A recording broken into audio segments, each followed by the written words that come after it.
Olá, bem-vindos a mais um Deep Dive. Hoje a gente mergulha num Brasil, diferente. Sede do Império Português, né? Dom João VI aqui no Rio de Janeiro. Isso mesmo. Já se passaram alguns anos da chegada da corte, a Europa tentando se reorganizar depois de Napoleão, lá no Congresso de Viena. Mas o Dom João parece que estava gostando dos trópicos, né? Exato. E é isso que a gente vai explorar.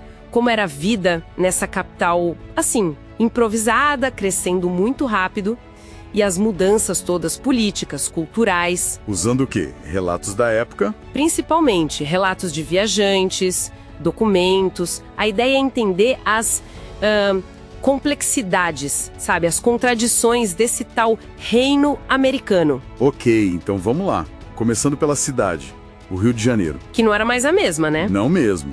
A população pulou, foi de 60 mil para quase 90 mil habitantes. Muita gente. Uma mistura enorme de gente, de cores, de costumes. Bem variado. Mas olha, nem todo mundo ficou impressionado.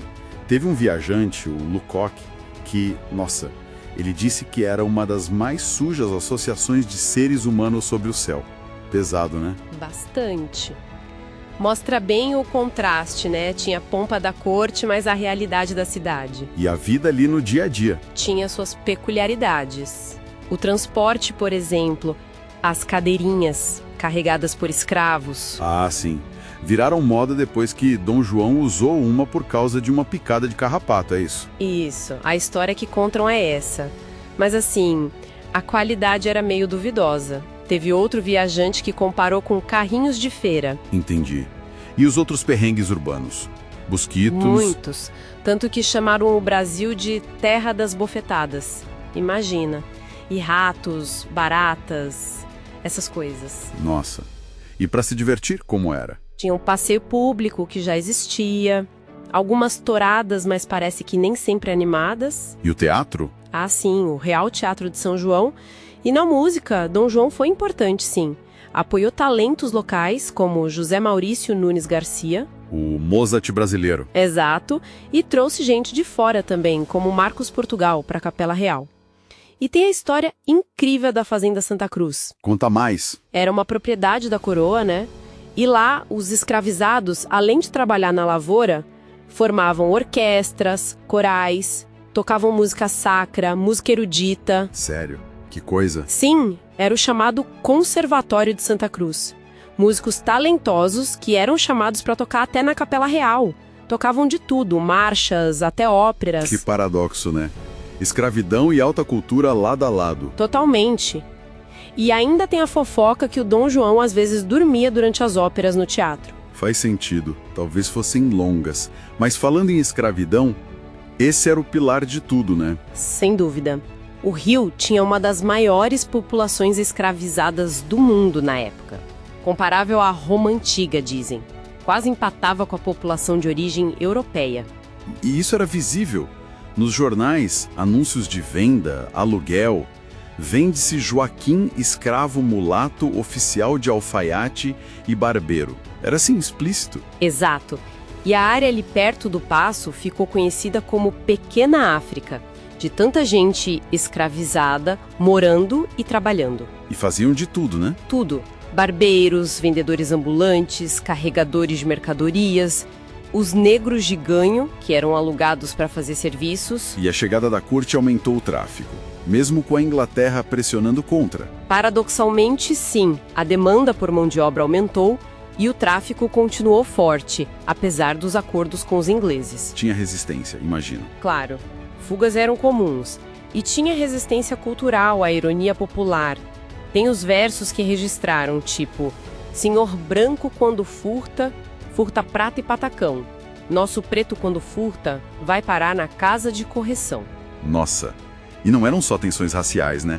Teve a guerra contra os indígenas botocudo. Sim, em 1808. Uma ordem direta de Dom João chamando eles de bárbaros. E o medo constante de revoltas de escravos, o tal haitismo, referência à revolução no Haiti. Que clima tenso. Mas também tinha festa. Muita festa.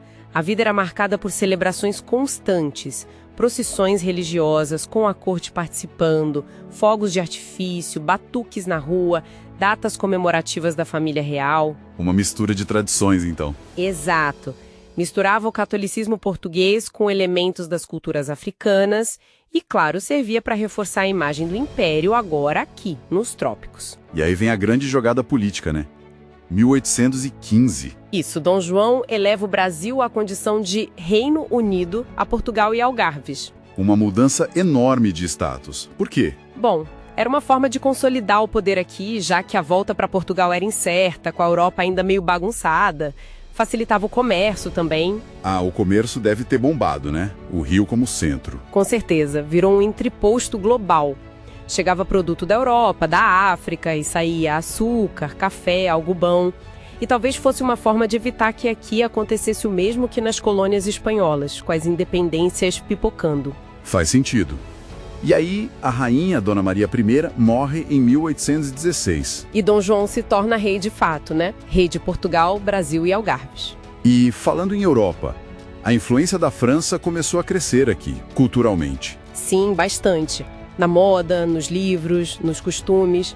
E aí veio a missão artística francesa em 1816. Com Debré, Montaigne... Exatamente, trouxeram o neoclassicismo, tinham planos para uma academia de belas artes, mas enfrentaram dificuldades, resistência local.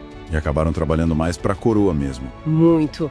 Fizeram cenários grandiosos para eventos reais, tipo as cerimônias fúnebres da Dona Maria I, a aclamação do Dom João, que estava sendo planejada. Entendi.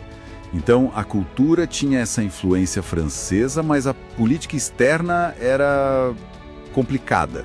Bastante.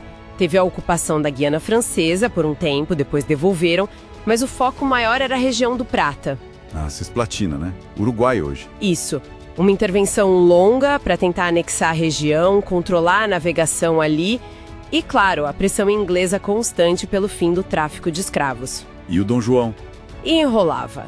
Assinava tratados, criava leis para inglês ver, mas na prática a fiscalização era frouxa, o tráfico continuava. Típico. E toda essa aparente calma tropical. É quebrada em 1817. Chega a notícia da Revolução Pernambucana, uma revolta séria republicana que assustou a corte. E até adiou festas, né? Sim, adiou a aclamação do rei.